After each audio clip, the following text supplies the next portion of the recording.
Hey. I'm trying to tell a story. You're not a part of the story. Welcome to our channel. I'm Kaylee. I'm Kelly. Alright, and so today I am finally done dealing with the car dealership that I got my car from, and I told you guys that I would make a video about my experience with them. So this is story time. I will let Kelly tell this. I was there for most of it, but it's her car, so it's her story. Well, I'm really nervous about telling the story, but I'm just going to tell you guys my side of my disclaimer, truth. This is just our opinion. Experience. Our opinion and like our experience, or Kelly's experience with this company. And then like my opinion from what I've seen. We won't say any names other than the establishment she bought the car from. Because we believe that we should tell people about this establishment. That way you guys can decide for yourselves, I guess, where you want to be. Like, as far as, do you want to shop there, or would you rather go somewhere else? And for us, our advice to you would to be, don't go here. It is terrible. Like, this place. Now, they have a lot of nice car selection, but and you know what? The salespeople are really nice. Yeah, the sales... Or at least the individual that Kelly met. The sales person that I dealt with during my experience there was great. He was fantastic. Did not have a problem with him at all.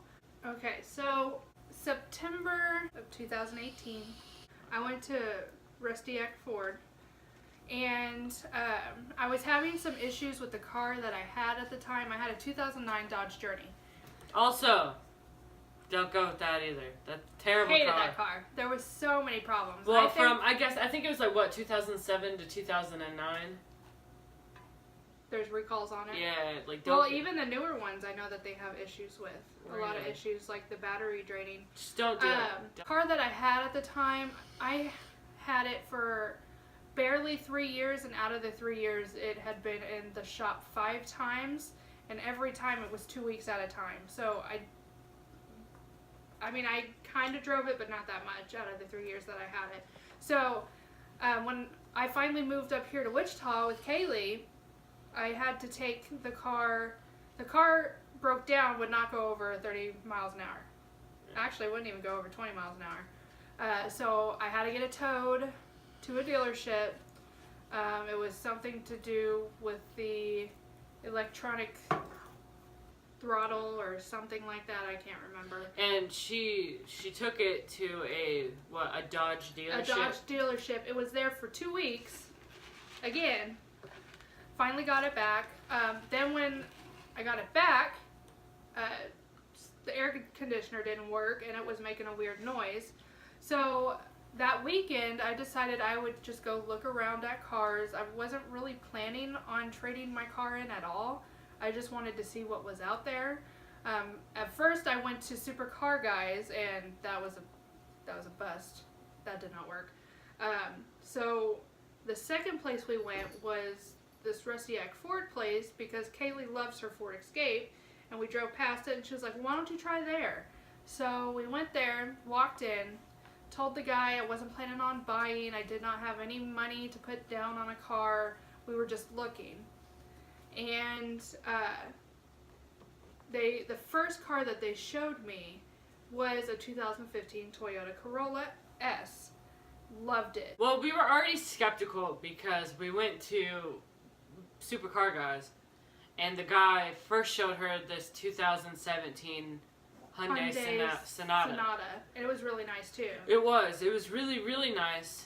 And then that was just a clusterfuck in itself, because after we get done there, he takes us like around to go find these 2 other cars that he can show her that's like, we are thinking are in her price range of getting something. The entire 4 hours that we were there, finally, right before we left, the guy finally was like, well, you're only eligible for these minivans, and I figured you wouldn't want to be you wouldn't want a minivan. And let me say this too, me nor Kaylee have no idea what the fuck we're doing when it comes to car shopping. So we had our mom with us.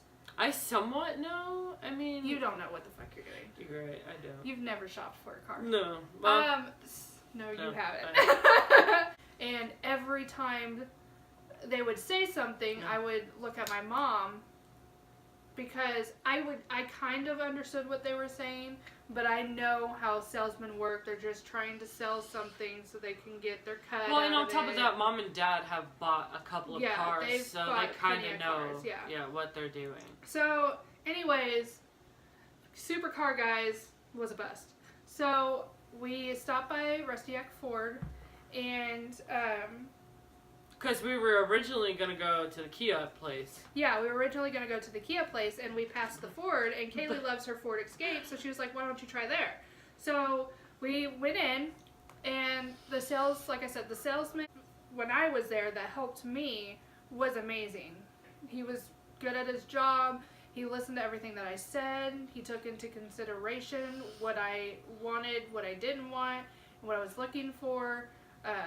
And I told him, I said, now I'm just looking. I don't plan on buying anything. Mm-hmm. And so he had brought out a 2015 Toyota Corolla and instantly fell in love with it. And I was like, okay, well, maybe I have a little money to put down on a car, which I did.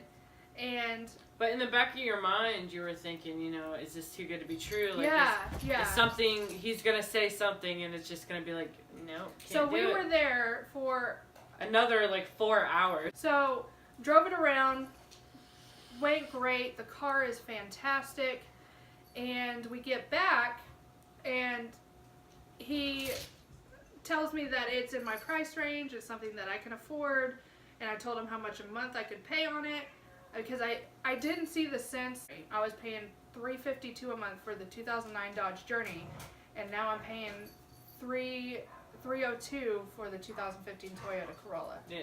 So I didn't see the point in getting a car that was more expensive than what I was paying already.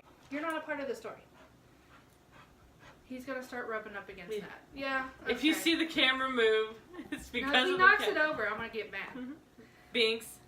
Okay, so it comes to getting down to the nitty gritty, and they tell me that they're gonna put in what is it, like a bid or something with different banks, because when it was on a Saturday, so they said that they were gonna put out or ask a bunch of banks one thing to loan for the car. that he said was that the people who work as far as higher up in the financial department, the ones who make the deals with the bank, they say We're that friends. they've done it, they've done it 1,000 times. But it's a Saturday, they know how they these know people are going to respond. what they're going to accept and what they're not going to accept. So it turns out the original agreement was I would put $200 down on the car. And bless this guy's heart, the sales guy's heart, because he tried everything. He came back to Kellie with 5 different different offers. deals of what could happen, and he had her in mind to where he didn't want her to be stuck with a payment for 5 years. Various lengths of time, so it would range from 3 years to 4.5 years to 5 years. So the original agreement that we came to was I would put $200 down on the car, and it was going to be a 5-year loan towards the car, and the interest was, I can't remember what it was. Oh, it was... Was it 12 something? No, it was 7% interest. Was it 7? Yeah. Okay. So we go in to sign the papers, and he was a financial manager, so we go into his office, and he pulls out papers that was not the agreement at all of what they had pulled up for me while I was waiting with the salesman in the lobby. So we get in there, and he's like, well, they want $200 down, but they also want you to have gap insurance, and then which I was fine with, and then there was something else that they wanted me to have. And some warranty. it was going to make my payments over $400. It was like 500 and some change. Yeah. And I said, no, that's not what I said I wanted. I can't afford that. And if that's the case, then I'm just going to leave with the car that I have. Because I hadn't signed anything at that point. So he leaves, comes back with different, updated papers. We were in his office for an hour and a half, but we weren't in there by ourselves for that long. It felt like it. No. I just want to say something real quick. Okay. I apologize. So, the demeanor of this financial aid guy. Oh, yeah. You will not... I do not like this individual. I do not like him at all. He was not professional, in my opinion. He was cocky. He was very cocky. He thought he knew what he was doing, which is, cool, but in a way... He was trying to persuade me into a deal that I did not agree to. And, I don't know. That's just me. I don't like it when you try to talk, basically like you're talking to a dumbass. Don't talk to me like I'm stupid, number one. You don't know me. I can't even, can't form a thought, because it just irritates me every time I think about it. But, he was very short with his answers.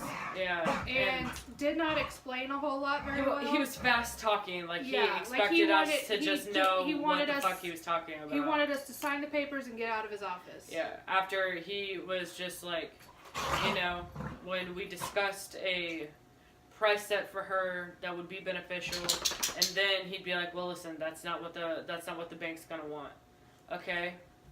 Well, that's let me go talk to the higher up people. Let me see what we can do. Come back, have something not in our price range after we've told him 17,000 times that she can only afford so much. The original agreement, I was supposed to pay $375 a month, which wasn't too much more than what I was already paying for the journey. So we got home that night. I start looking over the paperwork, and I noticed that there is not the loaner's name on the papers to the car. Mm-hmm. So this is when Kaylee comes into the mix, and I'll let her tell her side of the story. Oh, actually what was happening was we were on our way home, and we stopped.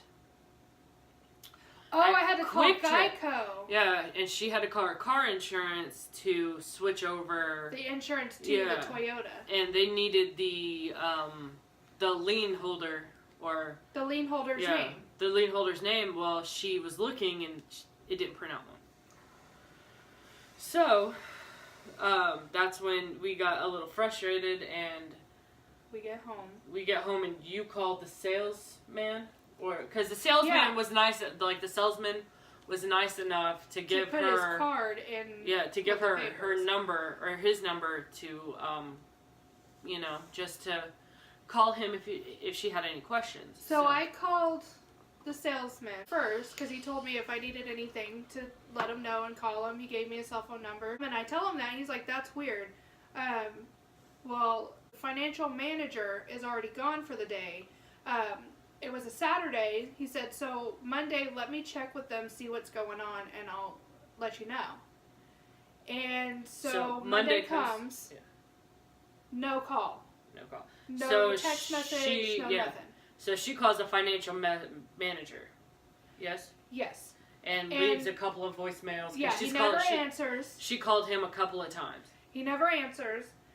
And I left a message, Mom left a message. Yeah, and so, when we left on Saturday from that office, he said that he would call us, or call Kelly on Monday, so she could go back in and they could reevaluate, because he said that if he needed something from her, he would let her know on Monday.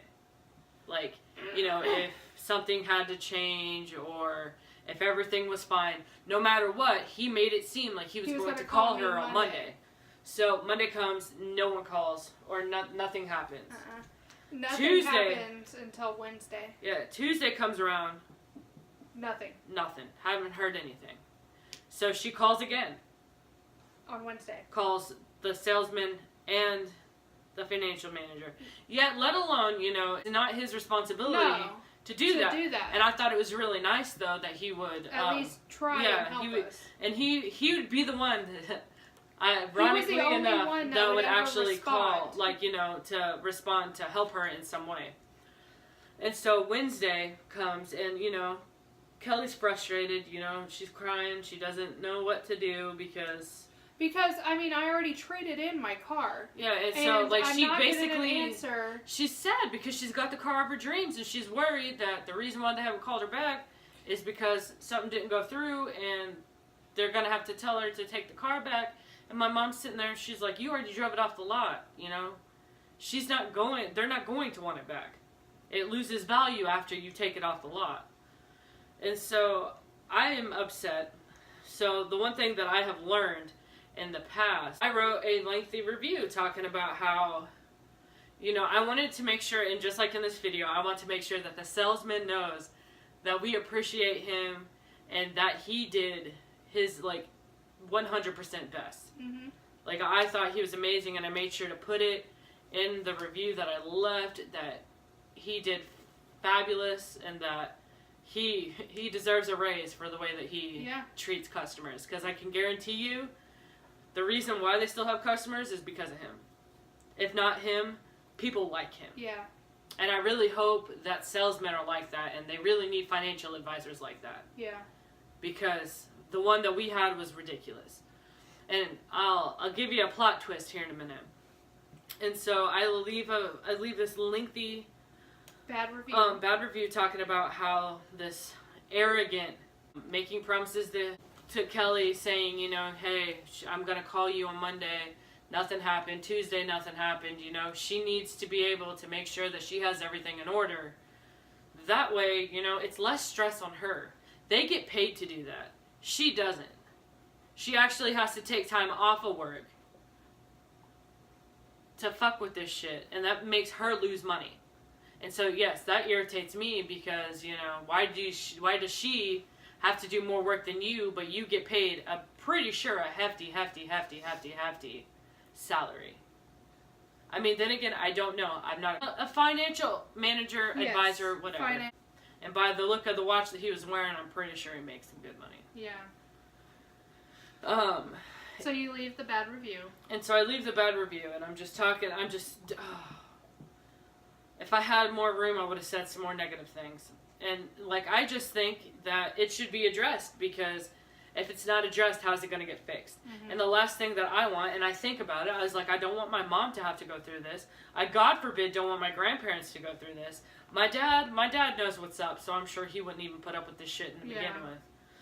Or, like, you know, a good friend of mine, or, you know, someone close to me, or even just a stranger. I would not want anyone to have to go through this the way it should. Buying a car should not have been this hard. I'm, like, really disappointed in Rusty Egg Ford, because it's just not the way you do business. I leave the bad review. 20 minutes later, and, like, I'm so irritated, I get on their website. Yeah. I get on their website, and then one of those little chat bubbles. So I get up on there, and I said I need to speak to a supervisor. Any type of supervisor. I was like, preferably a financial supervisor, one that is over the entire supervisor thing. And so the lady, and she was very helpful as well. I cannot remember her name. Car, and about how it didn't have any financial institute on it, on who's she's supposed to make payments for, and we've been waiting for a couple of days now, and nothing's happened, because I know that if you wait and wait and wait, they're either going to forget about it, or they're just going to take their sweet ass time doing it. I said, listen, this is my sister's number, this is my number, please have one of them call me or my sister. It doesn't matter.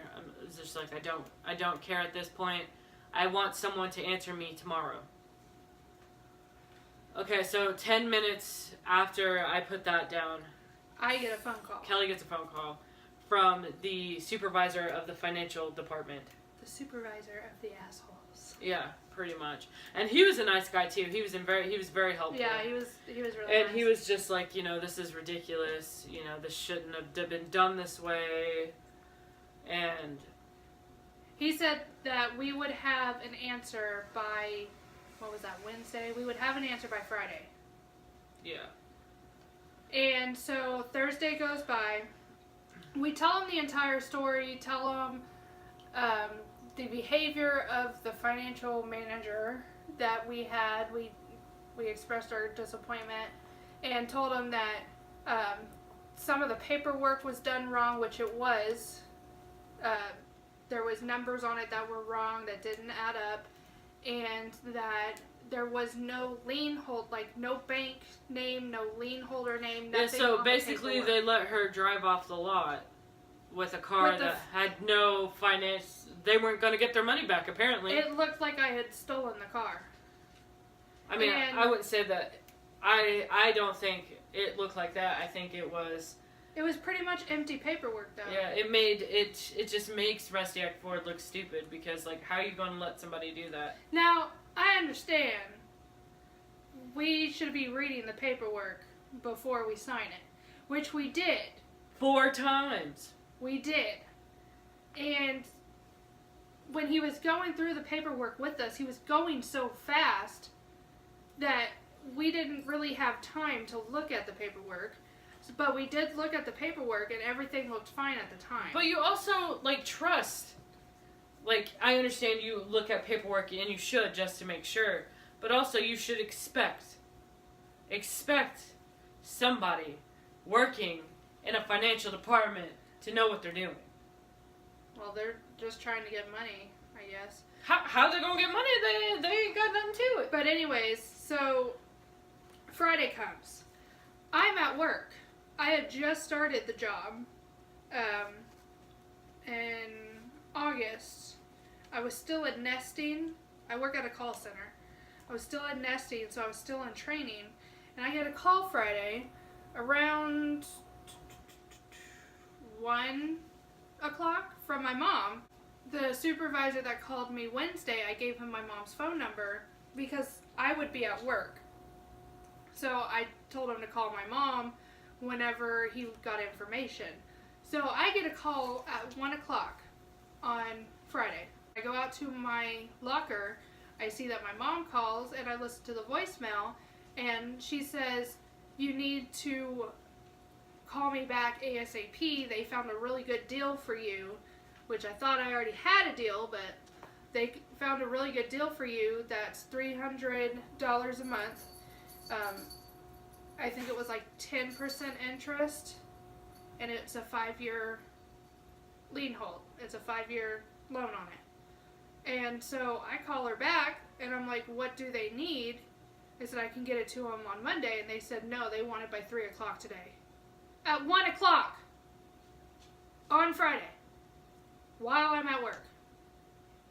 So, I frantically go around trying to get all this stuff that they need, which they needed a pay stub, and then, what was it, two electric bills to prove where I lived. I don't know why they needed 2, but while I'm supposed to be working, and I end up having to leave work. Now, the call center that I work at, when you're not there, you get points. And you're only allowed a certain amount of points before you get terminated. So I had to leave and get a point because last minute, they wait until 1 o'clock. It was the bank that was closing. Yeah. So they said that they needed everything by 3. So I leave work, get a point, take stuff down there. So I give them the information that they need. They changed the deal. I took the deal. But now they want $3,000 down. $3,500. No, the original was $3,000 down. Are we getting to the point where we go back? We're going back to the... Yes. Okay. The original, when I was frantically going around trying to get the paperwork that they needed, it was $3,000 down. I don't have $3,000. I told them that in the beginning. So why are you calling me with this fucking bullshit offer when you know that I can't afford it? So I take down the paperwork, and when I get there, they're like, they are wanting $3,000 down. So I left work for a deal that you knew that I could not afford.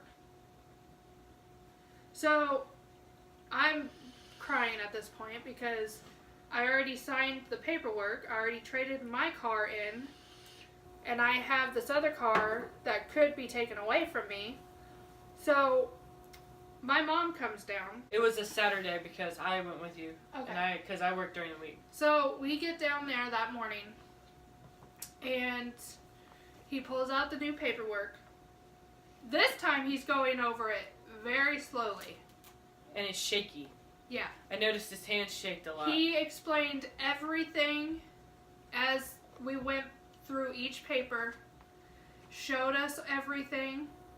My mom and I got our calculators out. We added everything. We looked everything over.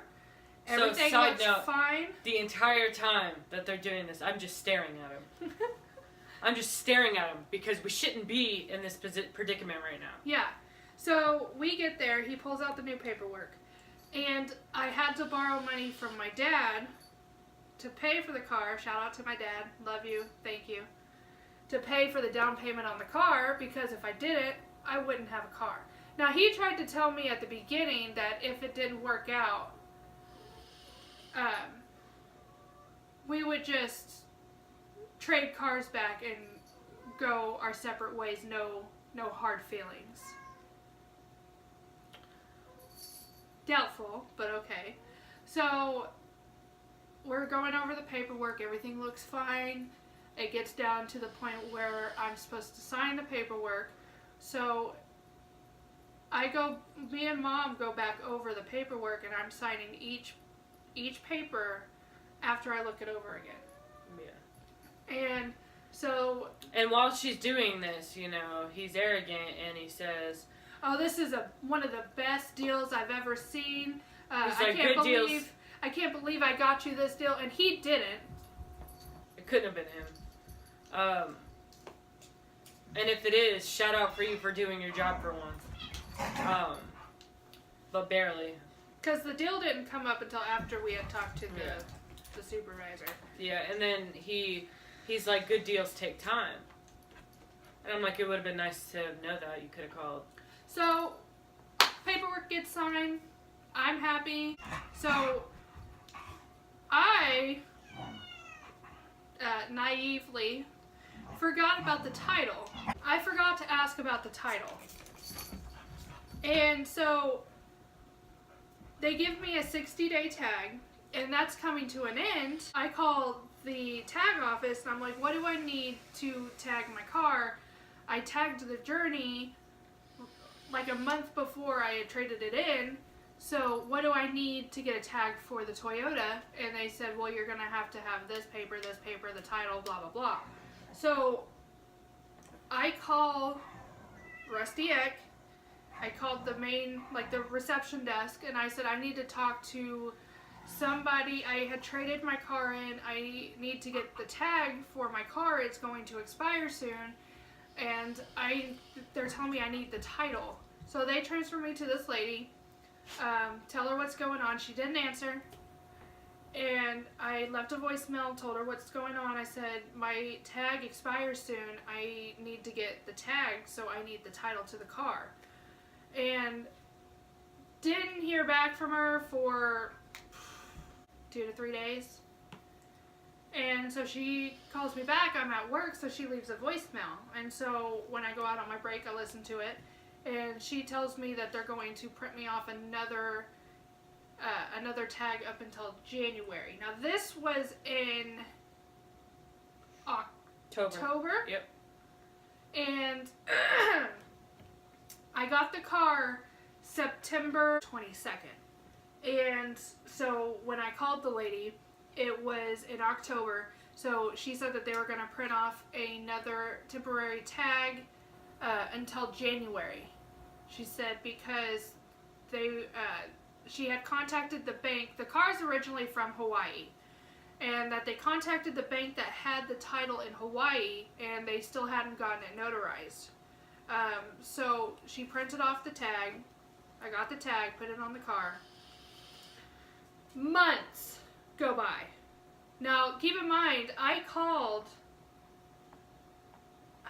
let's see, October I called twice in October. I called twice in November. And so Thanksgiving was coming up, so I didn't call again.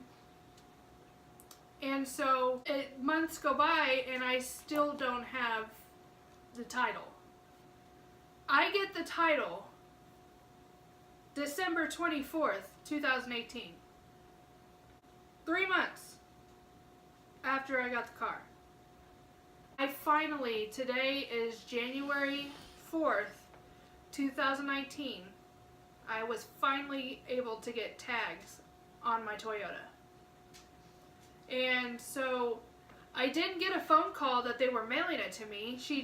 The last time I talked to the lady in the title office for the used cars, she was supposed to call me when they got it so I could go up to Rusty Eck and pick it up so I could go get the tag for the car. And like I said, months went by and I never got a phone call. I kept calling and leaving messages and, oh, well, they still hadn't got it notarized. Oh, well, I keep getting in contact with the bank and nobody's responding.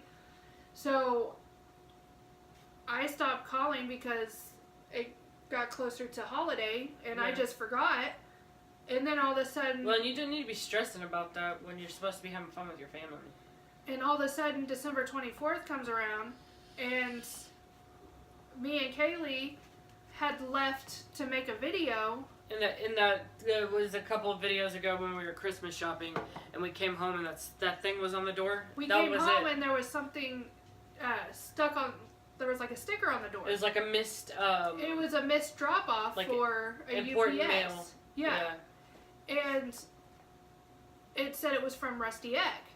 And I was like, well, the only thing that I would think it would be is the title, but they were supposed to call me, and I was supposed to go up and get it, like, months ago. I dropped it off, and I opened it, and it was the title, along with some other papers that I don't know why I would need, because I already have them. So I finally got the freaking title so I can get the tags. But it's just been, that was 3 months after I got the car. 3 months. Well, and then on top of that, when she went to go tag it today, they informed her that she needed to get it inspected. Yeah, but you would think that I don't know if the title the title was out of state. Yeah, but still. I don't know if dealerships do the inspection. Right, okay. So you ready for the plot twist? Our financial manager that dealt with Kelly's car is 25. I'm 24. I'm 25. He's the same age as me. And it just blows my mind because, like, when I'm at work, I want to do my job. And it just makes me think, you know. And it just brings me back to when we were sitting in his office and he was talking about how he was 25 and I was just like, oh, wow, I'm the same age as you. But yet I feel like I'm more mature than you are. Which, you know, I've noticed is a lot of people's downfalls is that they haven't hit that maturity level yet. Like, one thing that I've done, and I'm very proud of myself for doing, is I bought my car. Like, you know, I already have it paid off and everything like that. I paid it off in 3 years. Okay, well, I can't help if my car broke down. But, you know, I paid mine off, and he was all boasting about the fact that he traded his car in, that he didn't have to worry about paying off a car. And I'm just like, what? And I know that makes me a complete hypocrite. I'm not trying to judge him. But he just hit me the wrong way. Well, financial manager that we had was very unprofessional. The very first time that we dealt with him, he was very fast, almost like he didn't want to have to deal with us. Didn't make any sense. He didn't explain things very well, which, I mean, I have a hard time doing that too, but I'm trusting you. I'm paying you money for a car. I'm assuming you know what you're doing. Yeah. Because I trust you. And once that trust is broken, like, I don't think I will be trading my car in ever again. I mean, it's a good car. It is. It's a very good car. There's Like nothing wrong with the car. The next car that I get, I think I'm the gonna get a experience. This whole video is about the experience. There's nothing wrong with the car. The car is fantastic. I love the car. So you probably wouldn't be trading it back in at Rusty Egg if you were to decide to get another car. No, because now in my mind, I think that all car salesmen, car dealerships are like that. Supervisor, financial people are gonna be the same. All they care about is selling the car. And like that's sad when people are more worried about money than actually helping others. Yeah. I didn't think, but that's just the world that we live in now. Everyone's more materialistic. But anyway, so it took way too long. It should not have taken that long to get the title. Yeah, it took a whole 4 months. I should not have to left have with the done. car if there was no definite answer on what bank was loaning the money for the car. I should not have been allowed to take the car off the lot. And by the way, side note, I was at the tag office this morning getting the tag for the car. There was a lady that was standing in the next station, like right next to me, and I heard her and the worker talking, and she was there to tag her car that she got from Rusty Egg. Well, she never got the title to the car because the title was lost. Now, this is the reason why we decided to because do this she had to pay a fee for a lost title. Now this was just what I overheard. Right. So, and she had waited months, and she's getting a fee tagging her car too because they waited too long. And see, and that shouldn't be up to her. That should not be on her to have to do that. Yeah. It's not her fault that the title's lost. So my point is, they do it to a bunch of people. So Yeah. my experience, again, my opinion, don't go there. There's probably, I should have went to Kia or Toyota, my original plan, but I went there. But I got a good car out of it. Shout out to Dad for helping me. I mean, just avoid going to Rusty Egg Ford. Shout out to the salesman again. Yeah, he was I don't great. know how many times I have to say that. He was great. The sales part of the day was perfectly fine. Yeah, it was like great. the showing of cars. Yeah. It was great. And then he was very nice. He was very professional. He was very informative. And he was very transparent. As far as, he told Kelly that Toyota was the only one that was going to be in her budget. Well, and I think it helps too that I think he told us that they don't get a cut out of the sales that they so do. they get paid by the hour. Yeah. So that helped a lot too. But he seems like the type of person, even if he did get a cut, he would have your He deserves it. interest He definitely at heart. deserves it. Based. Again, I'm not saying anything about the quality of the cars. My car is great that I got. I love it. Not everybody there was a piece of shit. Well, and like out of respect and just human decency, we didn't say names. Because, he may be a terrible, terrible financial manager. I don't know him as a person outside of work. He might be awesome. He may be, I don't want to say piece of shit, but like the arrogant son of a bitch that he acted like. He may act like that too outside of work. But I don't know that, and I don't want to base your experience. Well, I want to say our, because I was there too. Yeah. Like our experience off of that. Because some people do act differently at work than they do at home. Well, but you were the main one that wanted to make this video. I wasn't too keen on making it. Only you were like... I said I would do it once we were done. Alright, well that's it for this video. If you like, or if you have any questions, or if you just want to let us know how you felt about this, subscribe. And we'll see you soon. Bye!